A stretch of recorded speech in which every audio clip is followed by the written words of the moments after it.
subscribe. Works for me. What up, boys? How's it going? Back, How we doing, boys? Back in the Hideaway poker room. What's new?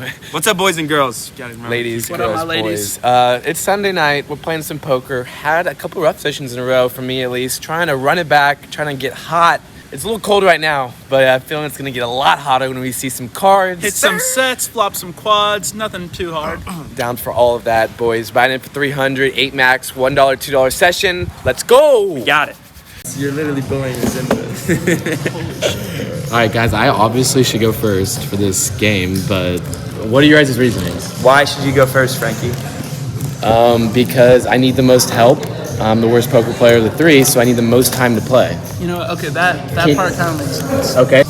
We could just do random numbers. No. I should go first. And what's your reasoning? Because they made me take a poker break for 5 days, and I haven't played in 5 days. Dude, can you believe we let him not play poker for 5 days and focus on his schoolwork? It's messed up. I don't trust this. I do not trust this. What is that? I'll go first. I'm the best. I thought you just said you're the worst. That's gonna be karma. Let's go. Let's go. Alright. Let's go, boys. Let's go. That's completely fair. It's not fair at all. We should redo it. You want to play too, or you can't? Because you didn't. I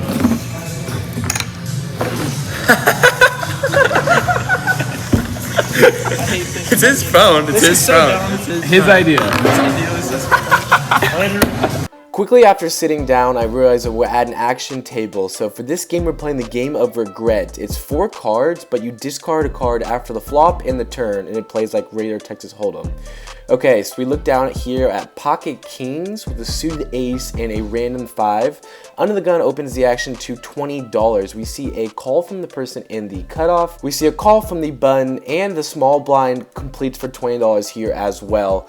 So now here, with such a strong hand as pocket kings and the pot already being $100, I got a stack at about $280 as I literally just bought into this game.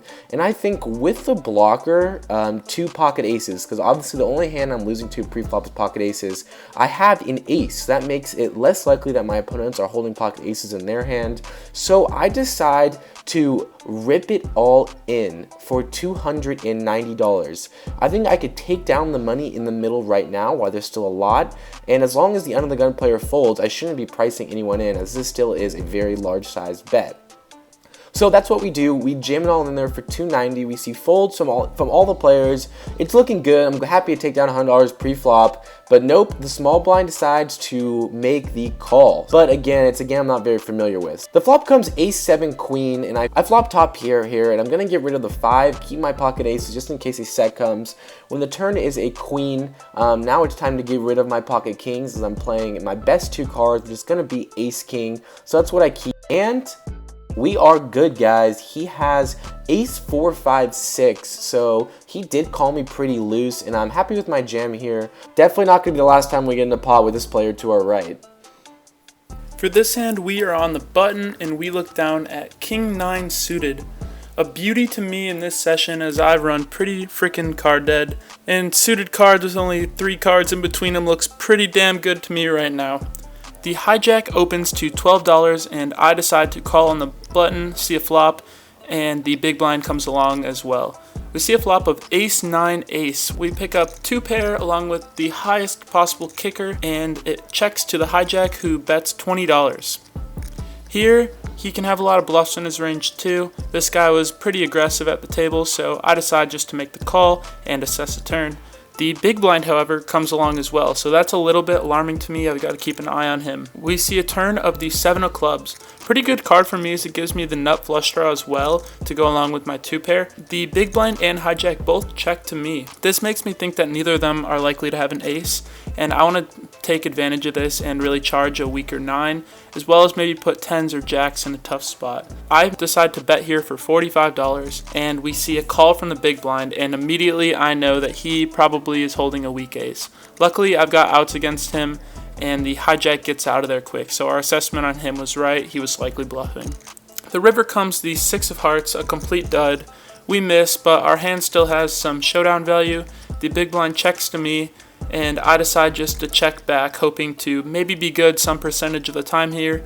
However, that's not the case. He shows us ace-4 offsuit. We might have value owned ourselves on the turn and should have just saw a free river. What are you going to do? After a terrific start to the session, we look down at the second best hand in poker, pocket kings. Under the gun limps to $2. I bump it up to 15 with a premium. Very standard here, but what is not standard is now the under the gun player re-raises me to $65. Obviously, choirs going off in my eardrums. I am very happy, but I'm going to be placing a 4-bet here as the under the gun should have a very tight, narrow range. Oh boy. Under the gun jams here for 575 total. And like I said, action player, I'm kind of in just holy crap mode, and I make the call for $425 more. And guys, I can't say anything else. Let's just go to a run out. Fuck. Okay. Well, what? He shows us ace-5 offsuit. So after that horrible board, we weren't expecting to be good, but with the flop, I was slightly hopeful. I was feeling pretty gross after the turn came, because what am I beating here besides pocket 10s or bluff jam? And yes, he was bluffing with ace-5 offsuit, so not a traditional jam for $600 pre-flop. He told me that he thought I would fold kings to a jam, and yeah, as you guys saw, I'm never folding kings there. I snap him off to the aggressive player. Maybe some less aggressive, I'll think about it, but they're never thinking. Bruh.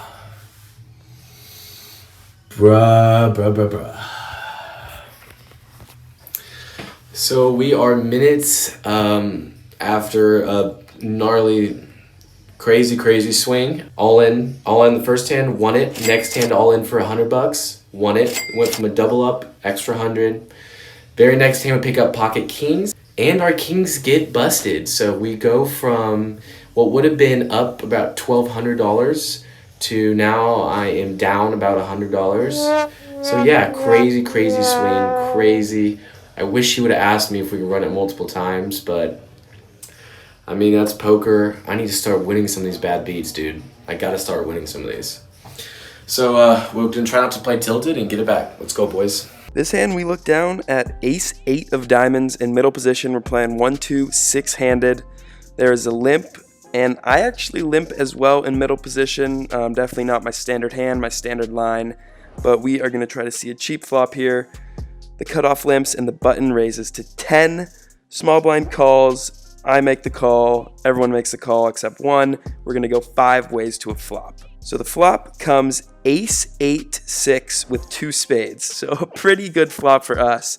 And this is where things get a little wacky. It checks to me, and I, for some reason, think that the small blind was the pre-flop aggressor in this hand, when it was really the button. So because the small blind checked, I think the aggressor checked, and I'm going to bet now because I have a great hand. We're a lot of ways. So I bet $35, not realizing that I'm actually donking and the pre-flop aggressor hasn't acted yet on the button. So from limping to donking, we are just kind of off the rails here, but we're going to go with it. The button is the only one who makes the call, so we are heads up with the aggressor. As the turn comes the queen of clubs, I now realize that he was the aggressor. But given that there is now 2 flush draws on board and straight draw potential, we're going to keep betting into the aggressor. I bet $70 this time, and he snap calls. We're going to a river, trying to fade some things, I'm sure. The river's the 3 of clubs, so the backdoor clubs get there. I check it over to him, and he mucks his cards, saying he missed. So we win this pot.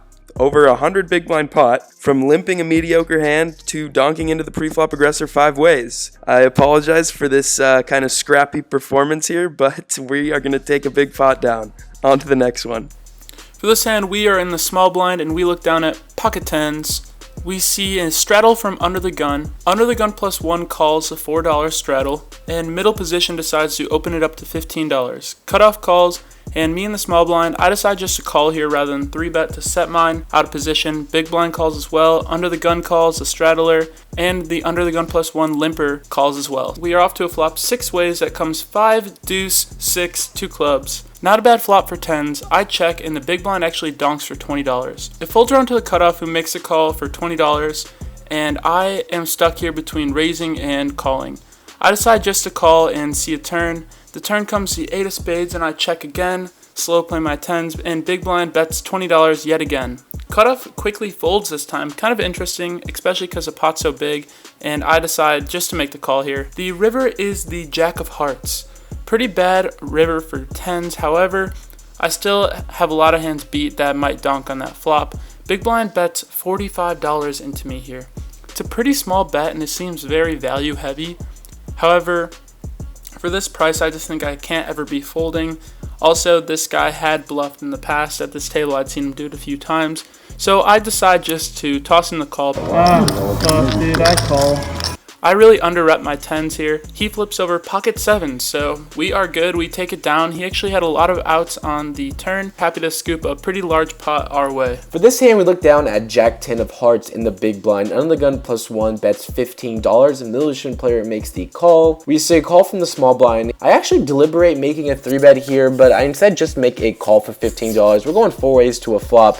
It is Texas. We're going to see this action all the time. Like I said, this was an action table. All the flops we were seeing were going multi-way, 4 or 5 players. These pots were getting big. Here with Jack 10 of hearts, flops comes King, Queen, 8. Very pretty flop for us. We got the backdoor flush draw and we have the open-ended straight draw. I check to the aggressor. On a board, he's going to be continuing around a lot, but no, he decides to check here. And the turn, guys, woo, amazing. Ace of hearts. Now when it checks to me again, I actually decide to make a check here, thinking that the ace will make the under the gun player bet, as it should smash his range, which he does oblige, and he bets pot for $45. So here, sitting here with the absolute nuts, I don't want to be slow playing here, as just in case he does have a club draw that he decided to check back, I want to be charging that, and I want to be charging any 2-pair combinations like ace queen. That could be a very possible check flop bet turn. So I re-raise small to $100 here.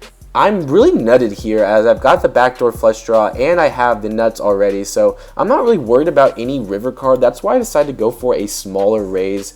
I think he's going to be betting his flush draws majority of the time, so I'm not as worried of a club as you might think after the middle position player and the small blind folded behind me and we are heads up. As the under the gun +1 player should have high cards in his holding range, so he shouldn't have many club draws besides ace 10 of clubs, and that's just one combination. He might have 9-10 of clubs. However, I'm definitely not worried about too many cards. That's why I go for a smaller raise. And he jams on me for $300, and we make a snap call going to a river, which is the Queen of Diamonds. Not great. I flip over Jack 10 of hearts, and he flips over Jack 10 of spades. Unfortunate here as we chop this one up. My eyes got big and wide. I thought I was going to take home a big pot to save this session, but we do not. And we leave this session a little bit in the red. Unfortunate these last 2 runouts did not go our way. This end we're looking down at a gem, pocket aces. We are in under the gun +1 and decide to open it up to $15. It folds around to the cutoff, who makes a call, and the big blind decides to come along as well for the show. We see a flop of 10, 8, 7, 2 diamonds. Not a very good flop for aces if I'm being honest. However, it checks to me and I decide to bet $20 here into a pot of 45s. Maybe I could size up a little bit. I guess that's not a good call because the cutoff decides to raise me here to $70. 50 more to call here. The big blind folds, so it's back onto me.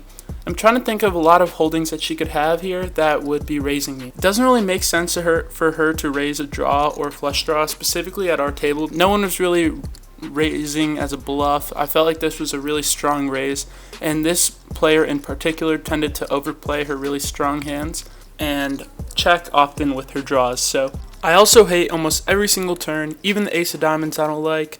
Being out of position against this aggressive player is going to put me in a tough spot later on. So honestly here, I know this is going to sound nitty, but I decide to lay it down. She asks the dealer if she can see the turn in river, so the dealer plays out the turn in river for her. I'll show you guys what it was. She tells me if I tip the dealer, she'll show me what she had. Of course, I'm happy to tip the dealer. I toss the dealer 2 tip chips, and she flips over 10-7 of hearts. So our analysis was actually right here. I'm really glad that I made this fold. Saved myself a lot of money because putting in that $70 would have had me pretty pot committed, and I'm happy to make this tight fold. We saved a lot of money here. Boys, we are back at Rosie's place. Got some in and out. He got some victory in and out. So Rosie, start us off. Yeah, we were into the game for 300. We won a total of 1 hand, and like usual, that's all we really needed. In for 300, out for 395. Not much happening tonight for me. I picked up aces first hand, but got no value out of it. Played 1 or 2 hands after that and went down 150. Unfortunately, can't win. 300. Okay, what's up, boys? I did not play one hand. I played a couple more than one hands, and kind of got killed. Kind of got crushed. Not too upset with my poker play, but runouts were not favorable for myself. So in for the game, 500, out for 220-ish. Yeah, Sure, we'll somewhere around there. I'll tell you the exact total right here.